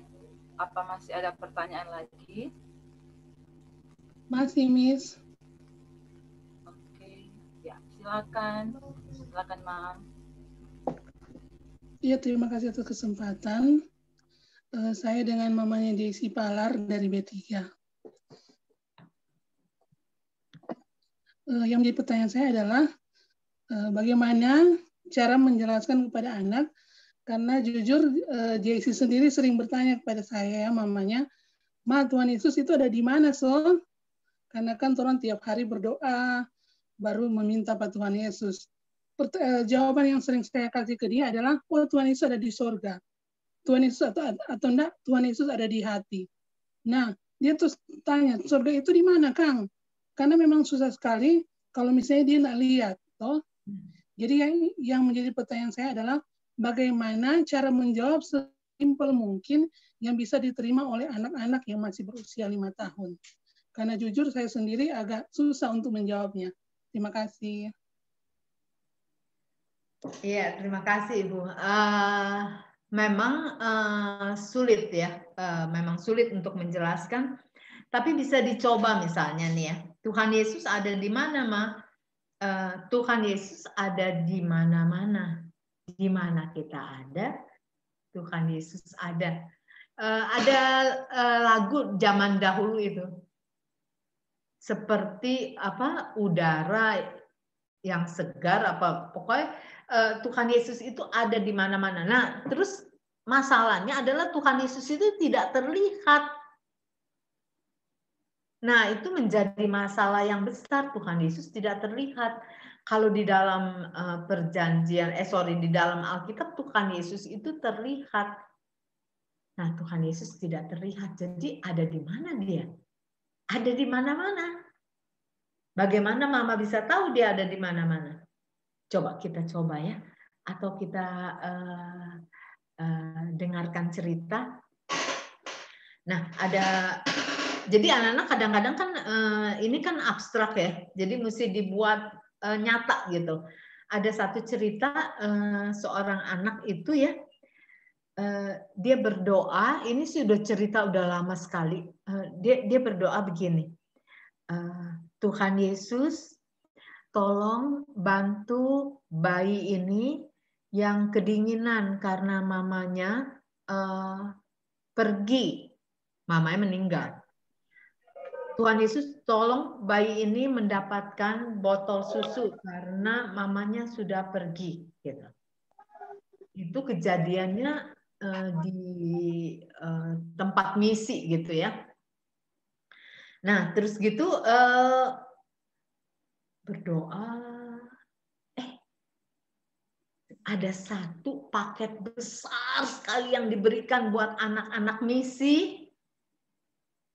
Salah satunya adalah botol susu itu. Nah, kalau begini, terus kita jelaskan ke anak begini. Jadi yang bawa botol susu itu dari Amerika ke pedalaman itu siapa? Ya, tukang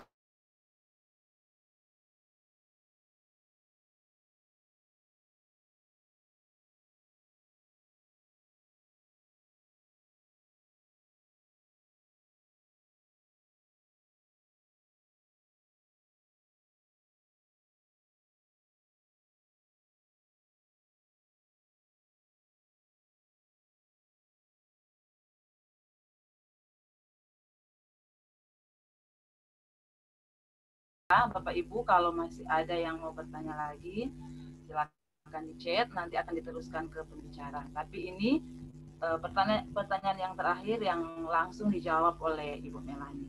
Pertanyaannya, Miss, anak saya bertanya beberapa waktu yang lalu, soal petir dan badai. Dia bertanya bahwa petir dan badai siapa yang kasih? Tuhan juga. Kenapa Tuhan kasih hal yang menakutkan seperti itu? Saya tidak suka. Jadi, apa tanggapan Ibu mengenai statement anak ini? Silakan.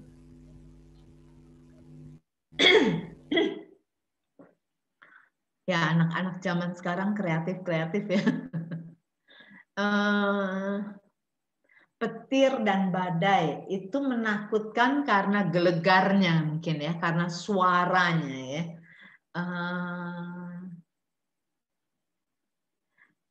Kalau memungkinkan ya kita cari ya, sekarang kan banyak googling gitu ya, kita cari.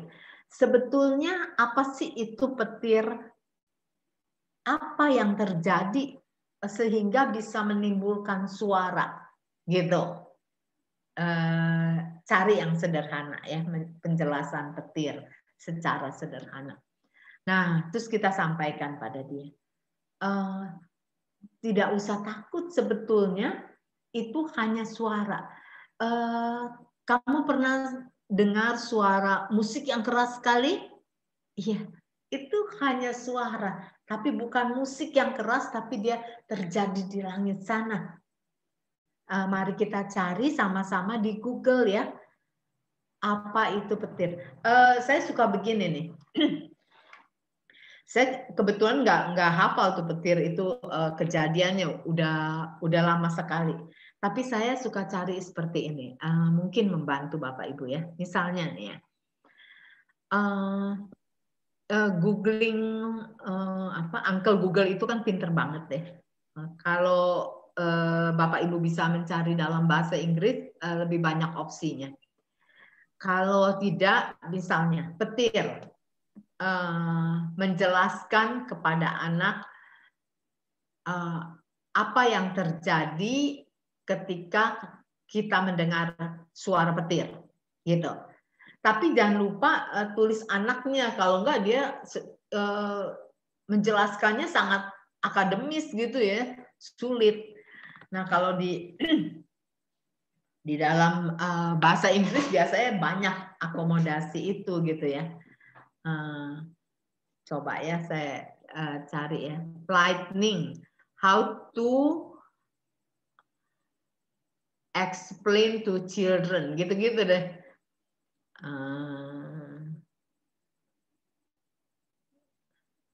Bentar ya.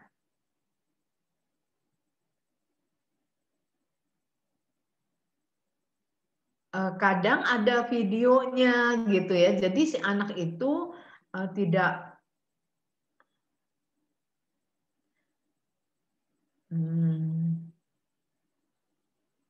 Oke. Ini ada Weather with Kids. Aku kasih linknya ya. Jadi mereka juga mengakomodasi anak-anak untuk mengerti. Kalau dia sudah mengerti apa yang terjadi sebenarnya, dia nggak takut lagi sama suaranya. Kalau dia dengar suara, kenapa anak-anak nggak takut kalau dengar suara misalnya ya, kalau dia lihat langsung gitu, orang main drum, ya, karena dia lihat, oh itu yang dipukul gitu. Kenapa anak nggak takut kalau dengar suara beduk yang kalau dia lihat? Tapi kalau petir kan nggak tahu kejadiannya. Nah, saya kasih ke Ibu Mimi ya, link petir ya. Link petir berserta penjelasannya ke anak, gitu. Jadi kalau saya bilang ya Bapak Ibu, kalau anak-anak zaman sekarang bertanya, kalau memungkinkan, mari kita googling, ajak dia, kita cari. Sehingga dia tahu bahwa informasi itu bisa dicari. Dan hal-hal yang menakutkan menjadi tidak usah sampai begitu menakutkan. Misalnya, kemana sih opa oma setelah meninggal gitu ya? How to explain death to toddlers. Bagaimana menjelaskan kematian kepada anak-anak toddlers gitu. Nanti dia menjelaskan. Nah, saya pikir baik juga loh, karena fasilitas itu udah banyak sekali gitu. Ya, kira-kira seperti itu.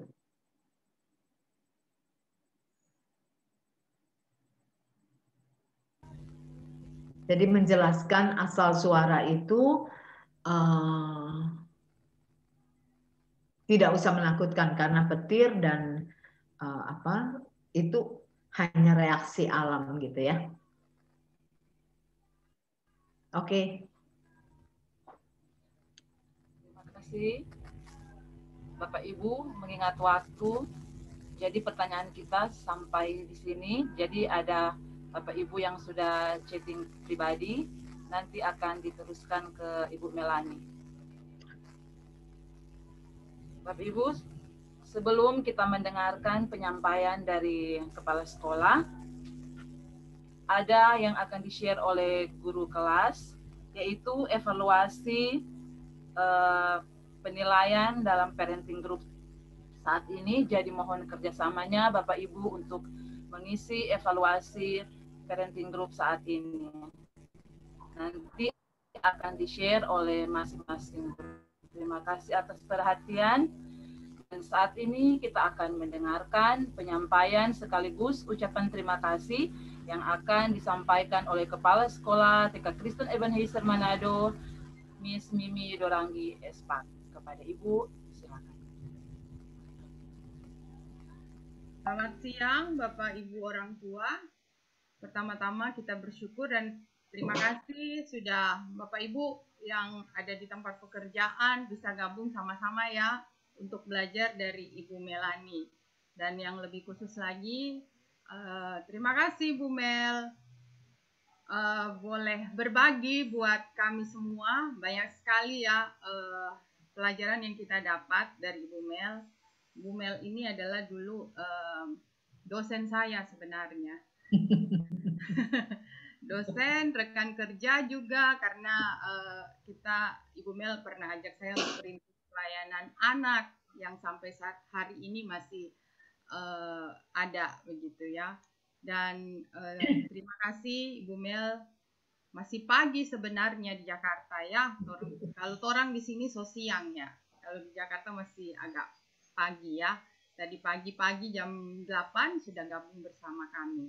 Tuhan Yesus memberkati Ibu Melani dalam pelayanan, juga keluarga, beserta juga anaknya Karen ya.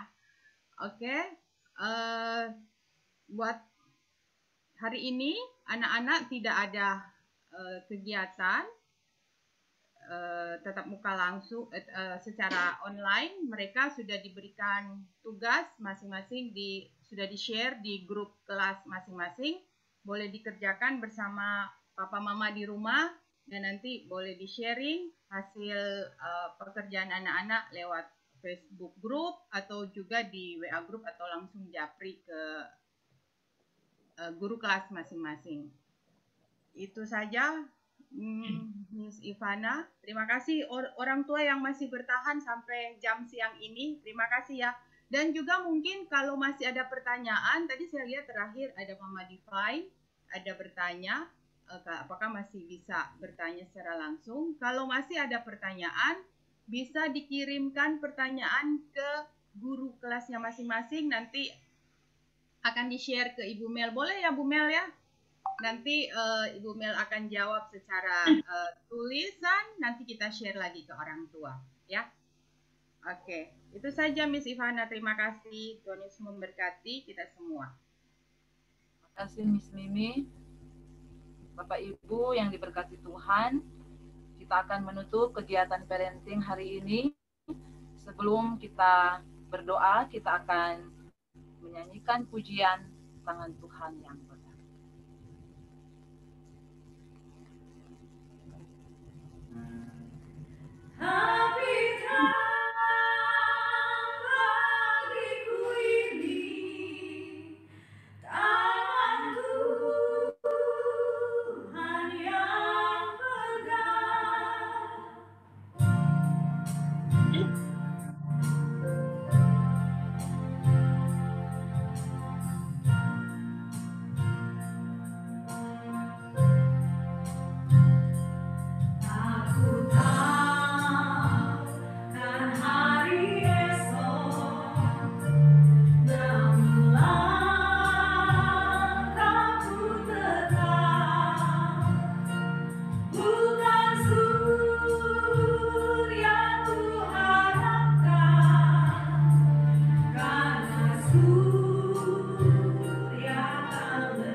kita akan menutup kegiatan kita hari ini.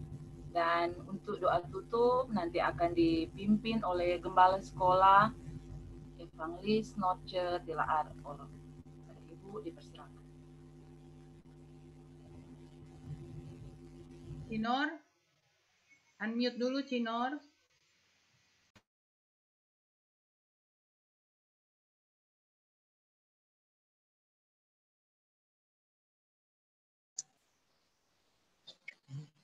Ibu Bapak dan saudara-saudara sekalian, mari kita berdoa. Allah Bapa yang di surga, kami bersyukur kepadamu untuk waktu yang Tuhan berikan buat kami, sehingga pada saat ini kami boleh mendengarkan ceramah yang begitu indah, yang begitu baik buat kami. Kiranya Tuhan memberkati Ibu Melani, berikan tubuh yang sehat, berikan kekuatan yang selalu baru sehingga Ibu Melani tetap dapat menjadi berkat bagi sesama di sekitarnya, bagi orang tua siswa, dan bagi mahasiswanya. Bapa dalam surga, kami berdoa kiranya Engkau juga memberkati keluarga dari Ibu Melani. Kami berdoa juga Tuhan untuk kami orang tua, kiranya Tuhan memberi kami kemampuan setelah mendengar ceramah ini. Ada banyak hal yang kami pelajari, yang kami harus lakukan di dalam keseharian hidup kami. Tolong Tuhan, mungkin ada hal-hal yang perlu kami perbaiki karena masih banyak hal yang kurang. Beri kami satu kerinduan Tuhan, kemampuan dari Tuhan untuk memperbaiki apa yang mungkin belum ada atau masih kurang di dalam mendidik anak-anak kami untuk menjadi pribadi yang kuat menghadapi kehidupan masa datang mereka.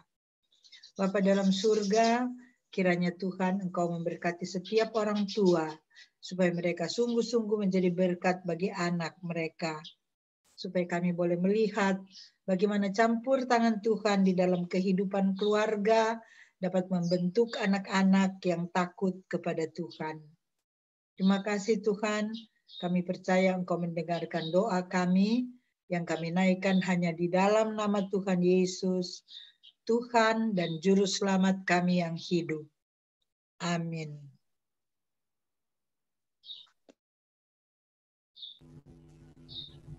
Terima kasih kepada Miss Noce. Bapak Ibu, demikianlah kegiatan Parenting Group TK Kristen Ebenezer Miss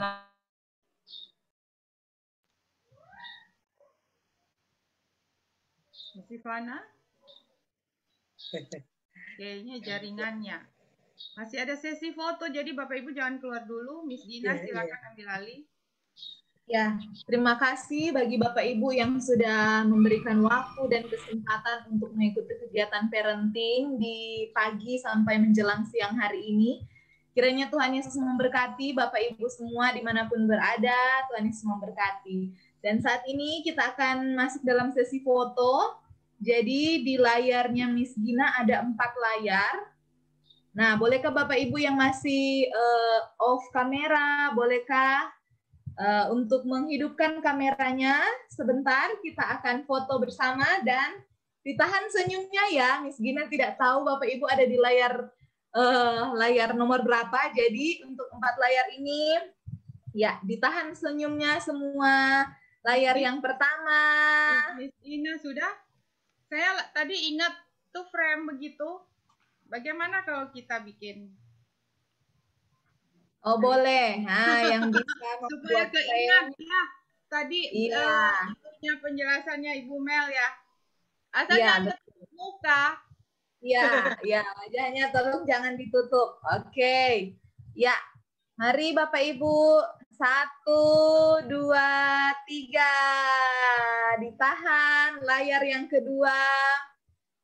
1, 2, 3 jangan lupa senyumnya.